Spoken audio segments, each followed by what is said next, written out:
How do I import my W-2 in TurboTax? So first of all, what you want to do is type W-2 into your TurboTax search bar. Then select the jump to link at the top of your screen results. If you are entering your W-2 for the first time this year, you'll be prompted to work on your W-2.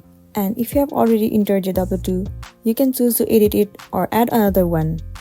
To import your info, find the employer's ID number or EIN in box B on your W-2. Enter the EIN and select Continue. Then follow the prompt on your screen to quickly and easily import your W-2. To upload a PDF, JPEG or PNG of your W-2, select Upload and choose the file from your computer. The TurboTax will extract and populate the information directly from your form. If you are not being able to import your W-2 information, type it in by hand. Or else you can use the TurboTax mobile app and your smartphone to snap a photo of your W-2. So this is the end of the video. I really hope this video is going to be helpful for you. Thank you for watching it till the end.